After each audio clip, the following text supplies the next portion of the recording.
E aí, turma, beleza? Tudo bem com vocês? Aqui é o professor Jartson. Faz tempo que eu não gravo aula, velho. Minha vida tá uma correria, tá uma bagunça generalizada.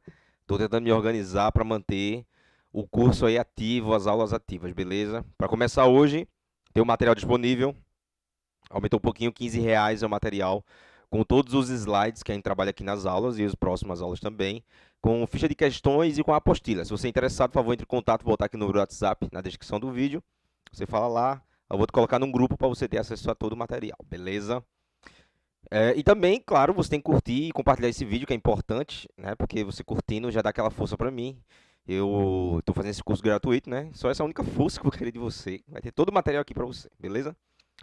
Bom, então, galera, hoje a gente vai falar sobre o governo Agamenon Magalhães. Para entender o governo Agamenon Magalhães, a gente tem que entender também sobre a Era Vargas, que uma coisa levou a outra, né?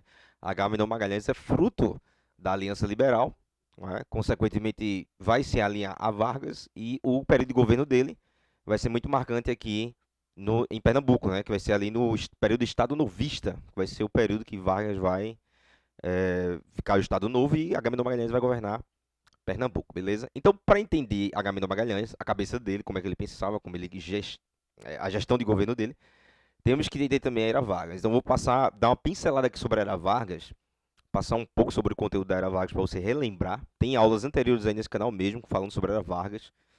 E aqui eu vou fazer aquele resumão, beleza? Mais ou menos a história de Getúlio Vargas. Vamos lá. Para entender, né, isso, Vargas foi o presidente que ficou 15 anos no poder, de 1930 até 1945. Esse período que Vargas ficou no poder, chamado de Era Vargas, que é dividido em três partes, né? Governo provisório, governo constitucional e o Estado Novo, que é a terceira fase. Essa terceira fase, Vargas se veste como um ditador, um tirano. Ele se. Um cara autoritário, que era moda na época, né? O nazismo, o fascismo estava em alta na Itália e na Alemanha. Inclusive, o próprio Vargas foi aliado de Adolf Hitler, né? Só não durante a Segunda Guerra Mundial, que Vargas lutou, claro, do lado dos Estados Unidos. A gente vai abordar sobre isso também. Então, Vargas ele foi um político, né, que governou esse período todo. E Agamenon Magalhães foi um cara crucial nesse governo, estando em situações muito importantes. Por exemplo, ele foi um dos deputados que ajudou na elaboração da Carta Constitucional de 34. Ele foi ministro de Getúlio Vargas também, em 34. É, além de ajudar no golpe, né, que ele foi uma das lideranças do golpe também, da Revolução de 30 em Pernambuco. E em 37 a 45, que é a ditadura varguista de fato, vai ser a época que Agamenon Magalhães vai governar o estado de Pernambuco, tá bom? Então, vamos fazer esse traçado, esse apanhado histórico, e vamos começar diminuindo minha imagem aqui, deixando ela menorzinha um pouquinho, botar ela aqui no meio para ficar legal. Bom, esse é o Agamenon Magalhães. Esse cara aí. Também o apelido dele era China Gordo, uma galera pejorativamente chamava ele. E ele era o quê? Era um aliado de Vargas, né? Um importante aliado de Vargas. Fez parte da Aliança Liberal, como eu já tinha dito. Em meio ao golpe de Estado que tirou Washington Luiz do poder, com a chamada Revolução de 30. Foi interventor de Vargas em Pernambuco durante o Estado Novo, né? Que fez parte da e fez parte da Constituinte durante o primeiro governo de Vargas de 30 a 34. Beleza? Então foi tudo que eu falei ali de começo, né? Esse é o Agamenon Magalhães. Agora vamos passar um pouco sobre a Era Vargas, que a gente vai destrinchar a Era Vargas e você vai se atenando aí, entendendo melhor, tá bom? Então vamos avançar aqui. Bom, Vargas chega ao poder devido a um golpe de Estado conhecido como Revolução de 30, beleza? Essa Revolução de 30, tudo começa quando Getúlio Vargas ele se lança como candidato à presidência da República em 30 e para quebrar, né, aquela política do café com leite, que antes era Vargas era o café com leite, a República Velha, né? E essa república controlada pelos coronéis, pelos homens de grande poder aquisitivo, pelas oligarquias, né? Podemos dizer assim. E ocorre uma ruptura dessa oligarquia. São Paulo e Minas rompem, né?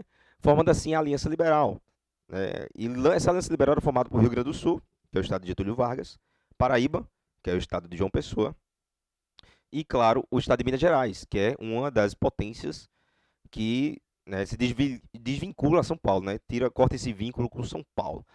Pois bem, esses três estados formam a Aliança Liberal, e essa Aliança Liberal lança Getúlio Vargas como candidato à presidência, e ele perde para paulista chamado Júlio Prestes. Beleza.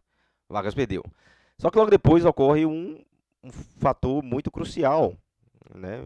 Que é a morte de João Pessoa. Então, João Pessoa, que era o vice de Vargas, ele morre por motivos pessoais, aí, que envolvem até questões políticas. Mas, enfim, João Pessoa morre, vice de Getúlio Vargas. Isso faz com que a Aliança Liberal, né, cresça e, através de uma revolução auxiliada, né, com grande apoio, com apoio dos tenentes, do tenentismo, Vargas se torna presidente do Brasil. Washington Luiz é deposto e Júlio Prestes é impedido de assumir. Foi um golpe, né, um golpe de Estado que marcou aí uma ruptura e o fim da República Velha, dando início a uma ditadura de Getúlio Vargas, beleza? É nesse contexto aí que o Agamenon Magalhães vai aparecer, viu? Ele vai surgir, né, nesse cenário. Ó, aqui, o João Pessoa, né? João Pessoa morto. João Pessoa, que foi uma das figuras aí importantes nesse cenário de conflito, da transição da República Velha para a Era Vargas, beleza? E o período provisório, que vai ser a primeira parte do governo Vargas. Esse período provisório, ele vai, ó, como diz aqui a data aqui, de 1930 até 1934. É aqui que Vargas vai governar através de decretos, chamado decreto-leis. Ele vai eliminar a Constituição anterior, né? Vai nomear interventores por Estado, nesse governo provisório que é o primeiro. Não é agora que Agamenon Magalhães vai entrar, tá bom? Agamenon Magalhães aqui é um apoiador, né, um deputado. Atrelamento de sindicatos ao governo é o que chamamos de corporativismo. Isso é importante porque a galera estava muito, os trabalhadores queriam muito direitos trabalhistas. Isso vai se marcando também nessa fase, né, com a criação do Ministério do Trabalho, Indústria e Comércio, beleza? E a criação das leis trabalhistas, que vai ser marcante no começo da Era Vargas ali, no período provisório, tá bom? É nesse período que vai ocorrer a revolução, a chamada Revolta ou Revolução Constitucionalista de São Paulo, 32, beleza? Eu não vou entrar muito, não vou adentrar nesse conteúdo, mas é bom que você fique só ligado. Logo depois vem o período constitucional, né? Vargas organiza as eleições e 34 tem as eleições, só que tem um porém, né? O primeiro presidente deveria ser eleito de forma indireta, que no caso, o Getúlio Vargas se torna presidente do Brasil novamente. Aí ele vai entrar na outra fase, que é chamada de governo constitucional, beleza? Onde ele vai governar através de uma Constituição. E ele vai firmar na Constituição aquilo que já havia feito antes, né? Cria a justiça eleitoral, nesse caso aqui também, que é importante, e institui o voto secreto, obrigatório, direto. Vai ter o voto feminino, a justiça eleitoral, que já falei, corporativismo, que é a atrelação, né, de sindicatos ao governo, e a questão dos empresários, confirmação das leis trabalhistas, né, e um mandato presidencial de 4 anos. Beleza. Agamenon Magalhães ajuda Vargas nessa questão da elaboração da Constituição do Brasil, que vai entrar em vigor em 1934, tá bom? Olha aí, ó, Agamenon Magalhães nesse cenário. Ele era o que nesse cenário? Ele está aqui, é o famoso China gordo, né? E diz assim, ele era o quê? Agamenon Magalhães foi aliado de Vargas, né, durante a Revolução de 30, e assume pastas importantes do governo, como o Ministério da Indústria e Comércio, isso no período constitucional. Então, nesse período constitucional, que Agamenon Magalhães vai assumir a pasta de Indústria e Comércio, tá bom? Lembrando que ele ainda não era governador de Pernambuco, sendo apenas durante o período do Estado novista. Nesse período, deu apoio à criação da Justiça do Trabalho, ampliou a rede de apoio aos trabalhadores urbanos, utilizou utilizou a argumentação sindical para combater a infiltração comunista no movimento operário, principalmente após a intentona comunista, de 35. Para isso, defendeu a intensificação do controle sobre os sindicatos e o aceno com novas leis sociais para os trabalhadores. Em 1937, após a demissão de Vicente Roa, passou a acumular também a função da pasta da Justiça, ou seja, ele também foi ministro da Justiça durante o período da Era Vargas, tá bom? Beleza? Até ele se tornar governador de Pernambuco a partir de 37. Aí vem o voto feminino, eu não vou adentrar nisso, a gente já viu em outras aulas. O período constitucional de Vargas, só para a gente relembrar aqui, foi uma fase também marcada por questões políticas muito interessantes. Duas correntes, dois partidos vão começar a emergir durante esse período, né, duas correntes políticas, atendendo à necessidade internacional, que o cenário internacional era de descrédito do liberalismo E como consequência começa a fortalecer as ideias de esquerda comunistas, né, o Partido Comunista, e também as ideias de extrema-direita, que era o fascismo. Então o fascismo no Brasil entra como? Através do AIB. O AIB era um partido fascista brasileiro, né? O Ação Integralista Brasileira, é um grupo fascista liderado por Plínio Salgado, que é esse cara aqui, condenava o capitalismo financeiro, quase não sai, internacional associado aos judeus, mas não à propriedade privada. Era um partido totalitário, enfim, o lema até parece com o Bolsonaro, né? Deus, pátria, parece não, é o mesmo. Deus, pátria e família, que é o lema do Partido Integralista Brasileiro, que era um partido fascista, né? Apoiado nas ideias de Benito Mussolini, de Adolf Hitler e tudo mais.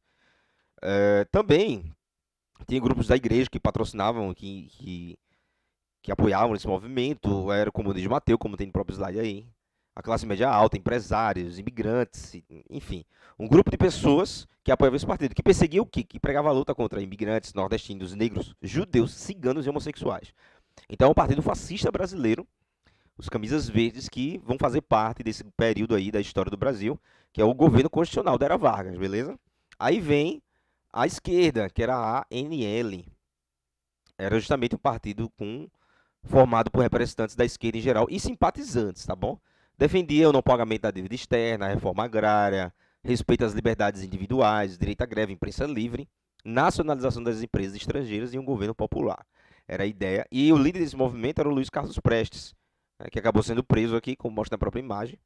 Esse aqui, que minha imagem está em cima, é a esposa dele, Olga Benário. Tem um filme, inclusive, que conta essa história. Olga, tem no YouTube. Vou botar o link para vocês, é muito legal. Até que eles tentam um golpe de Estado, né? Os comunistas, né, em 35. Depois que estão colocados na ilegalidade, eles tentam um golpe de Estado e acabam sendo presos. É chamado de intentona comunista, que fracassou total e a galera foi toda presa. Inclusive, Olga foi deportada para a Alemanha, já que ela era alemã, judia e comunista. Veja, um presente para Adolf Hitler, né? Acho que foi a maior sacanagem. Segundo Luiz Carlos Prestes, que deu uma entrevista no Jô Soares, que é muito interessante, ele disse que a maior dor da vida dele foi ver a sua esposa sendo entregue a Adolf Hitler, sabendo que ela ia morrer. Bom, aí entra o Estado Novo. O Estado Novo é justamente a fase que vai ser o ditador. Por quê? Porque ele vai supor, né, vai ter o plano COI, que vai ser uma suposta. Foi uma farsa, né? Uma ameaça comunista no Brasil. Então ele divulga esse plano e decide novamente dar um golpe. Fecha o Congresso, suspende as eleições e ele instaura a ditadura varguista com o intuito de se manter no poder, alegando uma ameaça comunista, né? Então ele dá esse golpe, tá bom? Pois bem, então nessa fase é que Agamenon Magalhães vai se tornar o governador de Pernambuco, beleza? E o que acontece? Ainda nesse período, né, do Estado Novo, Getúlio vai se mostrar um cara altamente autoritário. Vamos ver alguns pontos aqui. Por exemplo, vai criar nova Constituição, né? Fato. Estado de emergência permanente. Plenos poderes ao presidente e à polícia. Congresso fechado. E, novamente, ele vai governar através de decretos-leis. Isso vai ser o Estado Novo. Está proibido greves nesse cenário. Censura permanente, prisão de qualquer opositor e apoio das Forças Armadas, simpatia ao fascismo, ausência de qualquer partido político. Veja só, preste bem atenção nesses dois slides, galera. Tudo que você vai ver aqui vai ser a marca registrada do governo Agamenon Magalhães.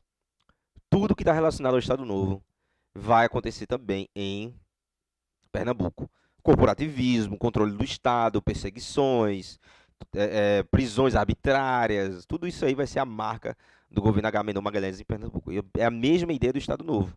Vargas vai se tornar aqui nesse cenário aqui, ó, um fascista. Ele vai ter apoio, uma simpatia, uma aproximação muito grande com os fascistas na Europa, inspirados no movimento de Hitler, inspirados no movimento do, do Mussolini na Itália. Então ele vai tomar o poder.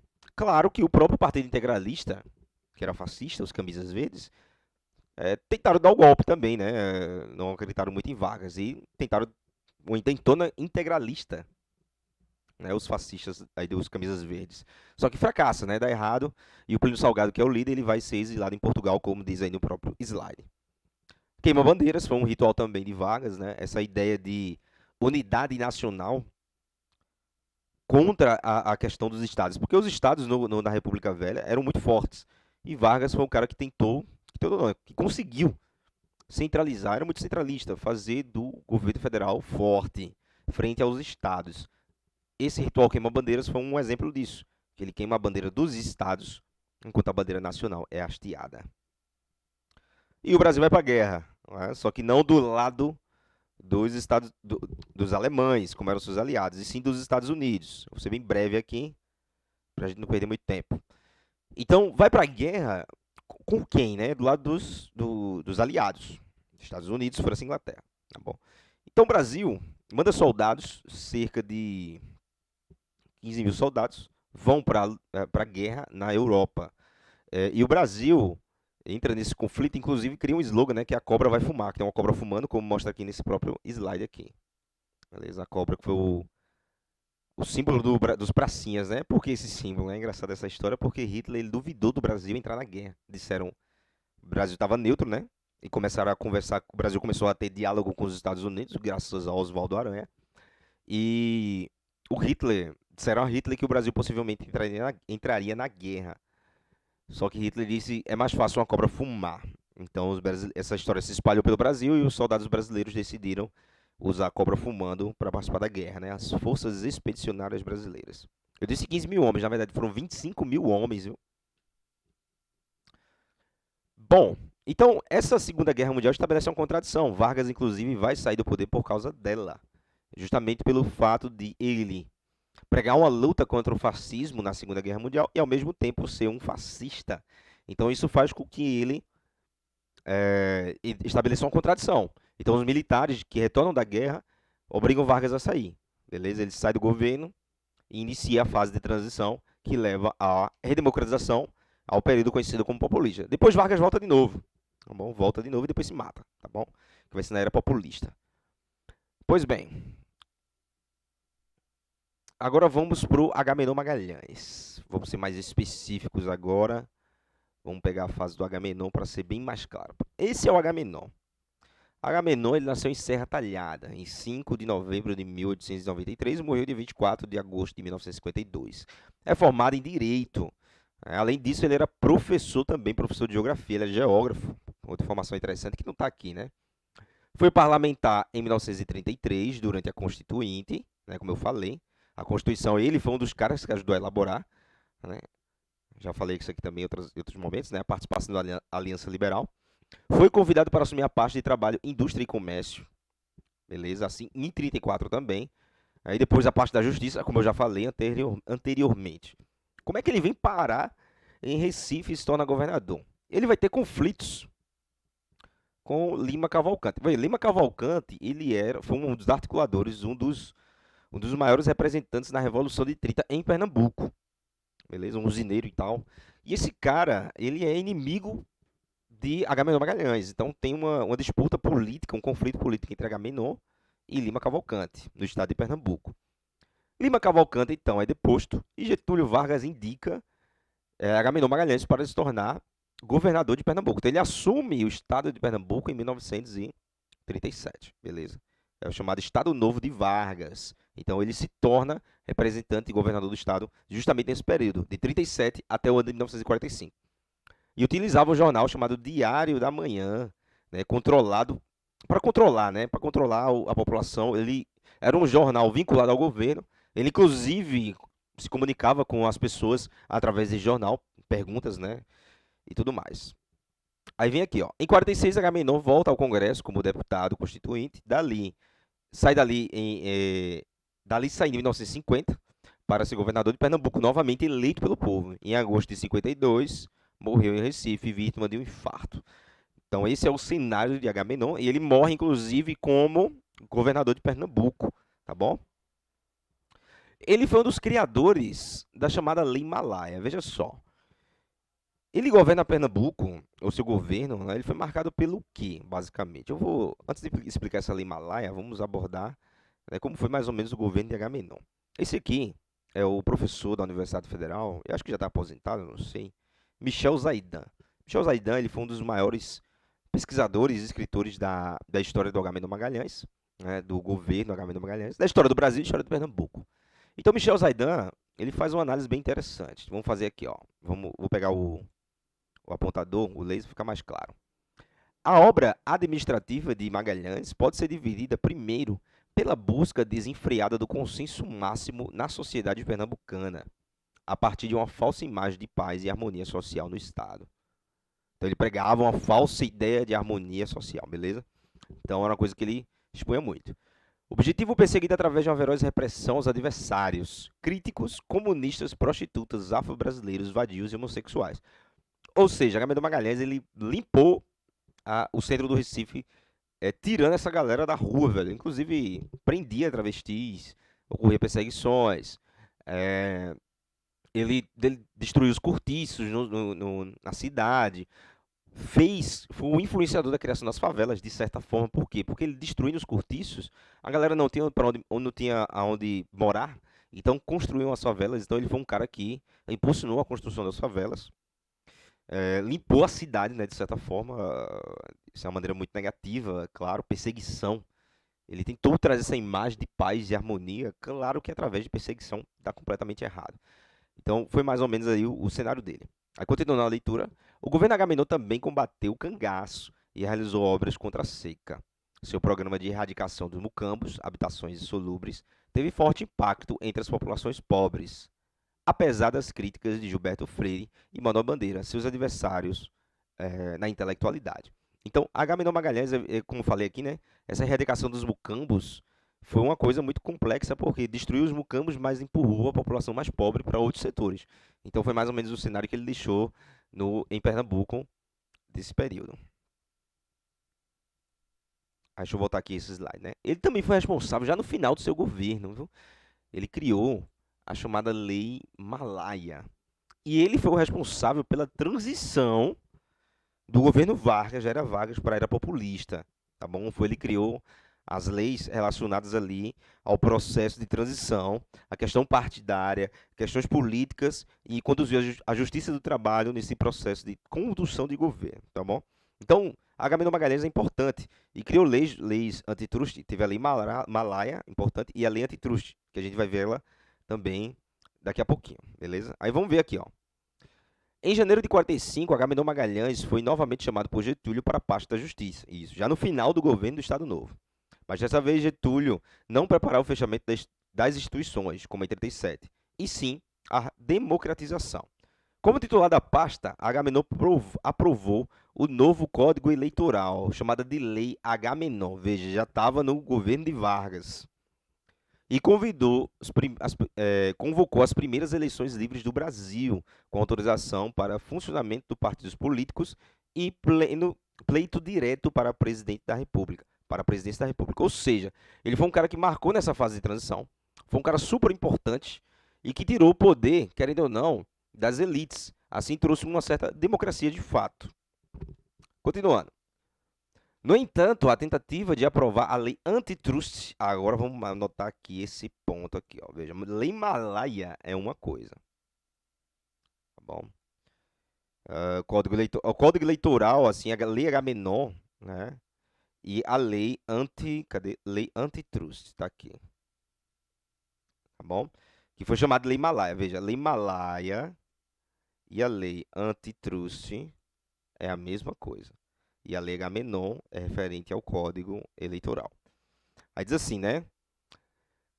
No entanto, a tentativa de aprovar a lei antitrust, né, chamada de Lei Malaya por opositores, fazendo assim menção ao seu apelido pernambucano, China Gordo, aumentando as pressões dos setores empresariais e militares contra o governo Vargas.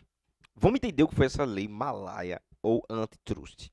Essa lei simplesmente condiz no proibido fazer cartéis. O resumo dela é bem claro. Um cartel. O que é um cartel? Opa. O que são cartéis? Cartéis são quando empresas elas fazem arrumadinho, podemos colocar dessa forma. Elas se unem para ganhar licitações públicas, ou também se unem para poder fazer tabela preço, né? Essa tabelação de preço. E fusão de empresas também, né? Criar concorrência, o cara ser dono de duas empresas e criar concorrência para ele mesmo. Então essas coisas foram colocadas nessa lente de truz, proibindo esse tipo de situação. Claro que muitos setores empresariais e militares não concordavam com essa situação, principalmente os empresários. Sabe, o negócio de empresário faz realmente um conglomerado, né? Eles se unem, botam preços tabelados, né? Não tem aquela briga liberal. A ideia do liberalismo é essa, né? A questão da concorrência constante para que o consumidor seja constantemente beneficiado pela queda dos preços. Tá bom? Aí continuando. Em outubro de 45, Getúlio Vargas acabou sendo deposto e com ele Agamenon deixou o ministério. O sucessor de Vargas, José Linhares, anunciou o veto à Lei Malaya como uma das suas primeiras medidas. Ou seja, a Lei Malaya ela não chegou a entrar em vigor, mas ela foi trabalhada ali pelo governo Vargas durante o Estado Novo, com a liderança de Agamenon Magalhães. Pois bem, essa é a ideia e a história do Agamenon Magalhães em Pernambuco, com a sua participação, a sua análise, a sua compreensão. Sabendo disso, é interessante responder algumas questões. Vamos lá. Vou tirar aí minha imagem para que vocês possam ver melhor a questão em si. Vamos ler o texto. Segundo a historiadora Graça Ataíde, no seu livro A Construção da Verdade Autoritária, vírgula, abre aspas, a vigência e o controle sobre a imprensa em Pernambuco garantiam ao Estado a propaganda e o doutrinamento político, utilizando-se da persuasão e do doutrinamento diário. A Folha da Manhã vinculava, por meio de suas mensagens, valores de cunho que compunham a ideologia Estado novista. Bom, o texto é propício. Fala sobre o controle de Agamenon Magalhães no cenário de Pernambuco, a doutrinamento da população através da Folha da Manhã. Aí a pergunta é, está em negrito, né? Diz assim, em relação aos valores e ideologias definidos pelo Estado Novo, do qual Agamenon Magalhães, em nível estadual, era um dos seus maiores representantes, assinale a alternativa correta. Veja, se você entender como era a ideologia do Estado Novo, Agamenon Magalhães é a cópia do Estado Novo. Então, se você entender o que é o Estado Novo, qual era a ideologia de Vargas, você vai responder essa questão muito facilmente. Então, bora lá. A letra A diz assim, qual dessas ideias fazia parte do governo, da ideia Estado Novista? Letra A, igualdade. Cadê? Igualdade? Liberdade política. Olha, liberdade política está muito longe da realidade, né? Anticomunismo, sim. Xenofobismo, sim. Igualdade, também não. Pois bem, então, letra A não é. Tá bom? Essa ideia não fazia parte do Estado Novo. B, liberdade política. Ó, já está errado. Igualdade, Estado mínimo, Estado forte, tá tudo errado aqui. Descentralização política, não, era centralização política. Ou seja, essa letra B tá toda errada, velho. Tá toda errada. C, anticomunismo. Opa, anticomunismo. Educação libertária, não. Ele também controlava a educação, Getúlio Vargas, foi interessante por esse ponto. Xenofilismo, vou explicar o que é já já. E nacionalismo, beleza, nacionalismo sim. Agora, xenofilismo, né? Xenofobismo é quando o cara odeia estrangeiro. Xenofilismo é quando ele recebe bem os estrangeiros, é o oposto. Tá entendendo? Letra D. Estado mínimo? Não. Educação libertária? Também não. Xenofilismo? Também não. Antissemitismo? Sim. Antissemitismo. Se aproximava com o nazismo na Europa. Aí letra E. Nacionalismo? Correto. Ele era nacionalista. Xenofobismo? Correto. Anticomunismo? Correto. Antissemitismo? Correto. Então, a correta aqui essa questão aqui é letra E. Próxima questão, turma. Vou tirar novamente minha imagem. Vamos lá. Vou botar aqui o apontador, porque fica melhor da gente acompanhar a leitura com o apontador, tá bom? Aí diz assim, ó. Abre aspas. Embora afirmasse que a situação do Estado era tranquila, pouco depois de sua posse, Agamenon telegrafou sigilosamente a Vargas para informar a existência de 269 presos políticos considerados comunistas. Recebeu, em seguida, 40% dos 5.000 contos de linha especial de crédito aberta pelo governo federal para a repressão ao comunismo em todos os estados, deflagrando um cerrado combate à oposição, incluindo as antigas forças situacionistas, que foram completamente marginalizadas de todos os centros de poder. A consolidação do novo esquema político dominante ocorreu através da nomeação em todos os níveis de funcionários comprometidos com o regime recém-implantado. Esse regime recém-implantado que está abordando aqui o texto é justamente o que nós entendemos como Estado Novo. Eu não vou copiar tudo aqui não, que eu sou péssimo escrevendo aqui. Bom, então o Estado Novo é o regime recém-implantado que é abordado nesse quesito, tá bom? Tá aqui, ó. Sobre a interventoria de Agamenon Magalhães em Pernambuco, pode-se afirmar que está incorreto. Veja, o que está incorreto sobre a interventoria de Agamenon Magalhães. Aí vamos lá. Letra A. Ao contrário de Lima Cavalcante, que valorizava o caráter técnico da atuação de diversas secretarias, Agamenon ressaltava a função política desses órgãos, bem como das entidades classistas, buscando reforçar sua lealdade ao Estado Novo. Isso aqui está correto, porque ele colocou aqui, está no próprio texto, dando essa ideia, né? Que ele controlava os órgãos de governo com ideias políticas. Letra B. Em dezembro de 1937, criou o Conselho Legislativo e de Economia do Estado. O processo de centralização das decisões governamentais, no entanto, provocou em pouco tempo o esvaziamento desse órgão, que veio a assumir papel decorativo. Também parece bem coerente, né? A ideia dele no controle, no conceito de Estado Novo, a ideia política. C. A máquina administrativa pernambucana tornou-se autoritária. Até que está correto, né? Parecendo. Repressiva e excessivamente voltada para a dominação política e ideológica da população. Com o efeito, a divulgação das obras e realização do Estado Novo em Pernambuco foi considerada pelo governo federal um exemplo para os demais estados. Então veja como ele era muito fiel, né? Então tá tudo correto por enquanto aqui. Aí não viu nada que desse assim a entender que estaria errado. Letra C, ou perdão, D, diz assim: com o objetivo de reforçar o caráter democrático. Opa! Democracia no Estado Novo não rolou. Com o objetivo de reforçar o caráter democrático dos meios de comunicação, Agamenon fundou em 1938 o jornal Folha da Manhã, que saía em 2 edições diárias e tinha uma coluna permanente intitulada Agamenon Magalhães Escreve. É produzido também em diversos órgãos da imprensa dos principais estados da federação.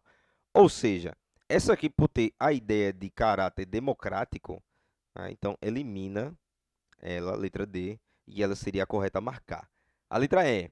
A interventoria mantinha, assim, um contato permanente com a opinião pública, respondendo à indignação que os eleitores lhe enviaram por correspondência sobre diversos temas, cultura, política e problemas administrativos. Então, tinha isso aqui também, ele tinha essa comunicação, mas o caráter democrático em si, não. E letra é a última, né, no caso. E essa aqui que é a última, né? Vamos responder ela agora. Que diz assim: ciente da importância política de Pernambuco, Vargas apontou como interventor no Estado, precisamente, o maior desafeto do governador deposto, Agamenon, figura de sua maior confiança, empossado no dia 2 de dezembro de 1937. Sobre o período da interventoria de Agamenon Magalhães em Pernambuco, é correto afirmar que... Aí vem as alternativas. Galera, veja só, essa questão foi a que caiu na polícia, no último concurso da Polícia Militar. Então, bora respondê-la. E diz assim, letra A. Seguindo o que ocorreu nacionalmente, a interventoria de Agamenon fazia do 1º de maio uma das datas mais comemoradas, estando trabalhadores e donos de fábricas a marcharem juntos como forma de demonstrar o sentimento corporativista. Essa aqui parece ser verdadeira, né? Isso aconteceu. Tudo que Vargas valorizava muito o 1º de maio, o Dia do Trabalhador, deu aquela força nesse período. Então, é muito coerente essa letra A. Pode ser que, de fato, veja como são as perguntas, né? Pega um cenário nacional e joga lá por cima. Letra B. O Recife, já em finais dos anos 30, havia praticamente erradicado a pobreza. Veja, que doideira, cara. Tá errado já isso aqui. E agora a Veneza Americana, onde seus habitantes podiam usufruir das comodidades e facilidades de a vida moderna. Tá errado, velho. Isso foi falso. Letra C. Durante o período de Magalhães, que Magalhães esteve à frente do governo estadual, uma verdadeira expulsão da pobreza teve lugar nas áreas centrais da cidade. Os moradores dos famosos mucambos foram remetidos para casas doadas pelo Estado. A mentalidade é que tanto ricos como pobres deveriam ser beneficiados igualmente pelo governo. Porra, tá errado isso aqui, velho. Agamenon Magalhães não foi nada disso. Ele não era democrático, ele não ajudou o povo, ele deu um pé na bunda da galera e se lasca pra lá. Como a gente já comentou em slides anteriores. Letra D. Apesar da censura que existia aos meios de comunicação nacional, em Pernambuco, os jornais praticamente não sofreram tais medidas. Já tá errado também, bicho. Existia uma verdadeira admiração pela administração de Agamenon, o que resultou em poucas críticas ao seu governo. Tá errado. E a última letra E. Nesse período, houve um forte. Quase. Houve um esforço por parte do governo para introduzir a cultura popular como traço característico do governo pernambucano, do povo pernambucano. Para isso, foram criadas exposições artísticas em que se apresentavam a arte popular, bem como ligas carnavalescas, visando incluir as camadas médias e as elites no brinquedo do povo. Essa também está errada, desvinculada com a ideia, porque é um cenário nacional, como foi que Vargas, né, se organizou, beleza? Então, o correto aqui nesse caso é a letra A. Não tem erro essa questão, letra A. Seguindo o que ocorria nacionalmente, a Interventoria de Agamenon fazia do 1º de maio uma das datas mais comemoradas, estando trabalhadores e donos de fábricas a marcharem juntos, como forma de mostrar o sentimento corporativista. O corporativismo é aquele lance lá dos trabalhadores, empresários controlados pelo governo, essas ideias sindicais. Tá bom? Pois bem, turma, essa foi a última questão. Como eu disse, compartilhe esse vídeo, curta, vai me ajudar bastante, velho. Se você quiser o material, R$ 15, vou deixar aqui o link do WhatsApp, você manda pra mim, tá bom? Que eu faço lá, a gente troca informações e eu mando o material pra você, tá bom? Beleza, valeu, até a próxima. Espero gravar com mais frequência, né? E manter as aulas em dia. E até breve. Beijo pra todos.